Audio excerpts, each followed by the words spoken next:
Suburban Automated Metro of Madison, or SAM for short, is an extensive suburban metro system serving the northern and western suburbs of, well, Madison. Why do we need this? This is Madison, home of the Badgers, UW-Madison, and the state capitol, all shoved onto this narrow isthmus. Now, I'm no resident of Madison, but I think that all this shoved onto an area not even 2 kilometers wide would probably result in a lot of traffic. And no, I don't mean car traffic, unless we're all anthropomorphic automobiles, which we most definitely aren't. I'm talking about people traffic. People! Now, Madison has a pretty extensive bus network, which is fine and dandy, but there's also another source with untapped potential. See this railroad map? The lines all feed into the downtown, which makes this an ideal candidate for suburban rail transport. This is where SAM comes in. It utilizes existing rail lines to provide a frequent service to the northern and western suburbs, the university, and the state capitol. Without further ado, let's get right into it, shall we? We'll start off with the most important lines and make our way to the least.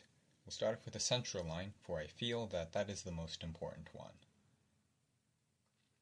Alright, so we'll start off in the west at Greenway Station. As you can see, there's this big shopping mall area, and also this small little walkway that goes directly from the station across the shopping area. To the south, you've got the Greenway building and the Wisconsin Trade Center, accessible via a skywalk, and also some apartments over here. And then we continue upwards along the railway line to Middleton Center, or Central, sorry. As you can see, it's very downtown Middleton, a lot of businesses around there, and also some houses around the area as well, to the south and also to the north. And then we move on. This is Middleton East, which is a very suburban development, lots of very windy dead-end roads and some other stuff over here. But yeah, it's very suburban, but however, I wouldn't rule out any changes to it, so obviously I like to stay optimistic. There's quite a bit of no area without stops. And now we're at Hilldale Center, which is named after the Hilldale Shopping Center to the south. And there's also some businesses around here and small houses to the south, and also a big suburban development to the north, plus a golf course.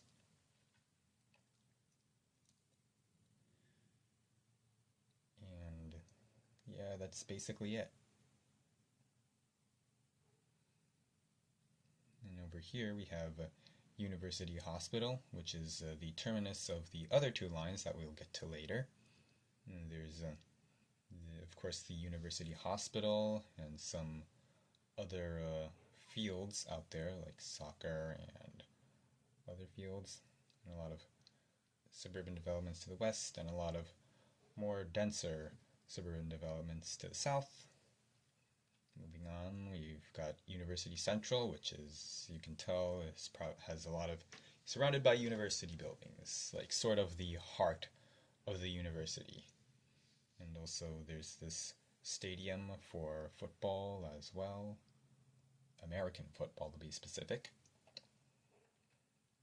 This is University East, which is serves mostly the Kohl Center and the LeBron Arena, which are like the 2 main sports complexes for the Wisconsin Badgers. There's also some areas to the north and to the south, and also lots of suburban development to the east and southeast of the station. And now we're at State Capitol, which has served as the state capitol, of course. So other buildings around there, and this Monona Terrace thing. Yeah, I don't really know what that's for. I mean, it's probably a terrace, obviously. So then we're at McPike Station, which is the last transfer point for the other 2 lines before it converges. And here we've got some suburban developments to the south and some other things to the north, plus to even more to the north there's more suburban developments. And it's named after this McPike Park, which is a rather recent creation. Moving on, the Central Line splits off from the other two at Baldwin Street, and over here we've got 2nd Street, which is named after this little street right here, and there's a cluster of shops and restaurants and businesses, a lot of houses to the north and to the west to the east. And over here we've got Wabasha Street, which is named after the closest street to it. Serves this community center, this small park area, and a lot of dense suburban development.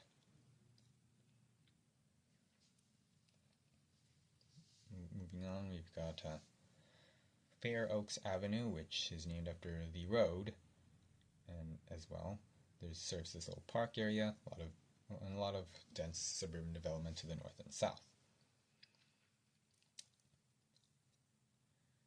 Here is Sycamore Avenue, which it is surrounded by a lot of different businesses and also this electrical substation, but mostly the whole purpose of the station is to serve this area of suburban development via a bus route that runs along the road.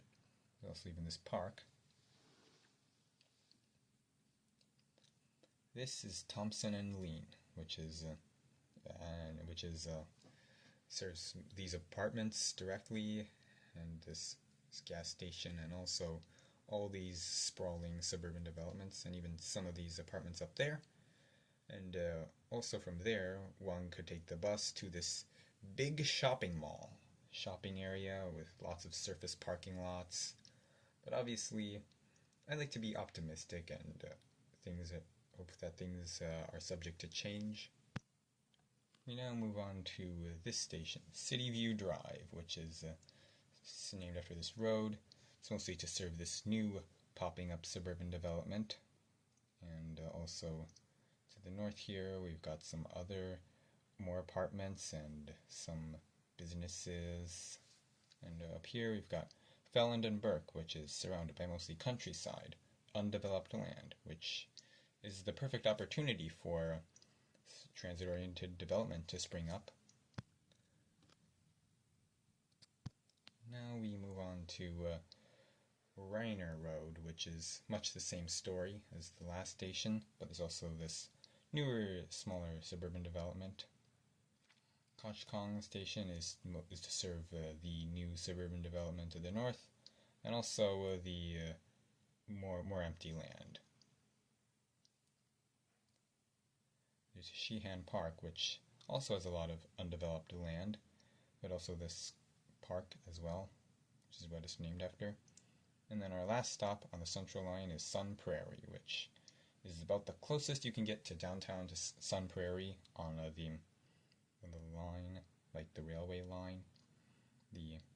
There's also this park down here, Speedway, and also this bus stop you see there.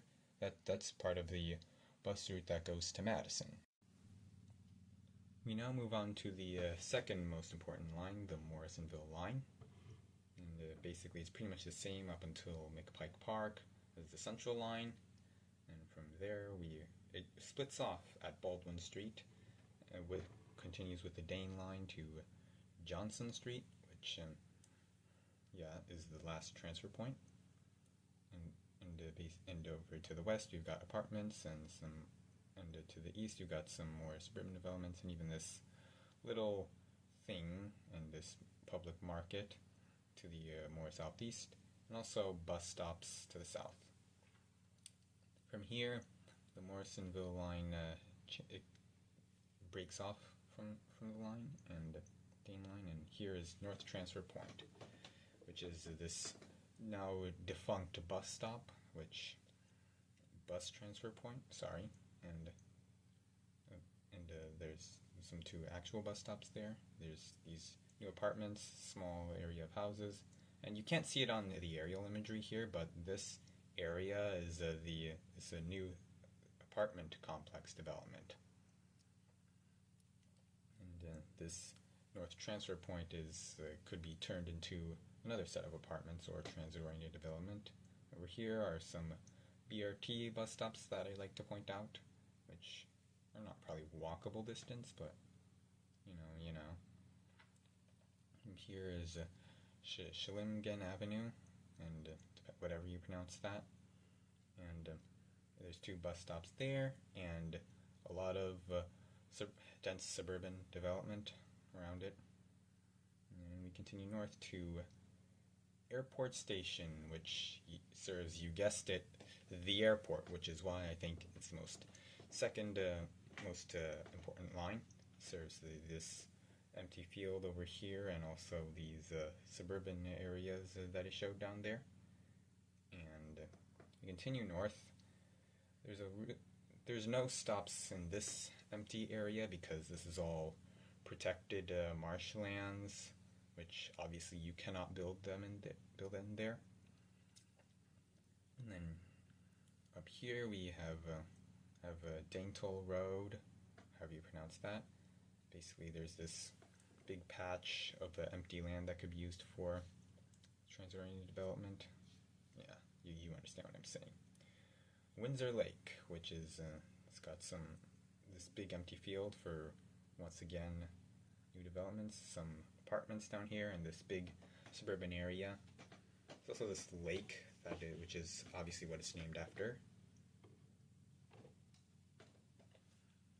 Here's Windsor, downtown Windsor, which looks rather depressing from the sky, apart from this baseball field and these buildings of whatever, and some people. There's also some areas right there, and some businesses, and also this big suburban development outside as well. There's also this small patch of land for, yeah, you know what I'm saying. Here's Windsor North, which is mostly to serve this suburban area to the west, and these apartments and condominiums right next to it. And these suburban developments again, and whatever this thing is. And once again, empty lot. And another empty lot. DeForest South. We're now in the city of DeForest, or near it, somewhat. There's this big strip mall area, this empty plot of land, and directly near it we've got some suburban developments. And that's whatever those things are. This is downtown DeForest, which looks much more lively than Windsor. A lot of more businesses and buildings, and so a lot of these dense housing developments, and this park that's much more accommodating than Windsor's. Up here we have Smith Road, which is basically just an area for more development around it, as you can see. And then we reach Morrisonville, which I was debating on whether or not if I should have it in there or out here, because in there, closer to downtown, you serve the current people living in Windsor, but this is the site of the depot, the Morrisonville depot, and once again, lots of empty plots of land for development. We'll end with the least important line, the Dane line. We'll start off at Johnson Street, which I've already reviewed over what I've already covered the rest behind in the Morrisonville line. Then we head north. It divides from the Morrisonville line to Sherman Avenue, which is named after the Sherman Avenue, some bus stops, and this big suburban development, and some apartments to the north, and this big strip mall area to the east. And And yeah, that's basically it. So you move up here, and this is Brentwood Park, which is named after this little park area, and around it a lot of suburban developments. And up here we've got Warner Park, which all it serves is this dog park, and this also some other boat ramp over here. Not sure why it needs to be there, but I just decided to have it there. Here's Troy Drive, which is named after this road. In fact, this bus stop is actually a stop on the BRT line, like one of the BRT lines of Madison stop here. Lots of suburban developments and condominiums around the area, and also this little elementary school as well. Moving on, we have the Central Wisconsin Center, which serves, well, the Central Wisconsin Center, obviously. It's also the terminus of that BRT line that I was talking about earlier, the B. And also around it, you've got some more suburban developments to the west and to the east across the highway. And moving on, you've got Westport Road, which is got this little area here, perhaps for more station parking.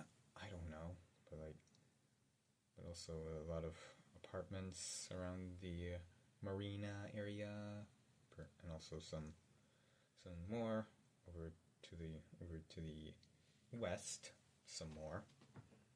And I was thinking if maybe a shuttle bus could run around the area, serving it.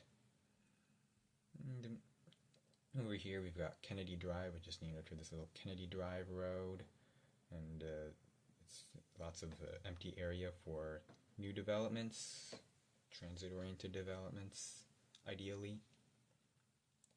And Savannah Square serves this tightly knit community of condominiums of Savannah Square. It's even got their own park on the opposite side, and also some more empty land over here to the south. There's also this little walking connection to this other less walkable area, and also this other suburban area as well. Moving on, we've got 6 Mile Creek, which is particularly surrounded by empty plots of land for good reason, as you already know. And also some businesses around there, and some also current suburb areas around it as well. And also these businesses, like I previously said. And there's Wanaki, which is downtown Wanaki. These very dense apartments, condominiums, and businesses, and these also lots of dense suburban development, likely predates the car, and also this church. Up here we've got Century Avenue, which is named after the Century Avenue Road, and all it does is just serve this suburban development, and also that golf course up there. Not sure if they'd be too keen on allowing expansion into it, but yeah, also some more houses up there as well, and also even this other elementary school as well. And moving on, we've got Meadowbrook West Bridge, which serves the Meadowbrook Park and also the surrounding neighborhoods. And yeah, that baseball diamond's over there, like I mentioned. And also, this would be Westbridge area. And up here we've got Meadowbrook Heights, which is placed around empty land for, you know what I mean. You already really know what I mean. And Kipley Heights, some more empty land surrounded by dairy farms, Not sure how those new residents would think about those smells coming from the two dairy farms, but anyway, there's a RIP station, which is named after the road that passes by it to the east. Once again, more empty land for obvious reasons that we don't even need to explain. Stevenson Station, named after Stevenson Road that goes to the north. Once again, more empty lots, empty farm fields for things. South Dane. Now, to the east, we've got this small suburban development and this baseball diamond. And to the west, we've got empty fields for a good reason. And now we come to the last stop, Dane Station, which is in this triangle area, and also some more the triangle area, some more downtown businesses area, and even this little park that's for around Lake Melvin, and also some more area, and also the other areas of Dane, because it's really a small town and lots of empty land for developments. And that's basically all there is to the system. The rolling stock used on SAM would be 3-car Hitachi Rail driverless metro sets, as are used on many systems around the world, including, but not limited to, Copenhagen, Rome, Lima, Taipei, and even Honolulu. 3 cars seems to be the best, as with what we've seen with REM. 2 cars is too little, but anything more than that would likely be too much for regular service. But during rush hour or sporting events, another unit could be added to extend the length to 6 cars to accommodate the influx of riders. Platforms would have screen doors, and would be either island or side platforms, with the exception of University Central and East, which utilized the Spanish solution to deal with crowds of people leaving or entering trains all at once before and after games. Thank you for watching, and I hope you enjoyed this video. My name is Maxwell, and that was Sam. Goodbye.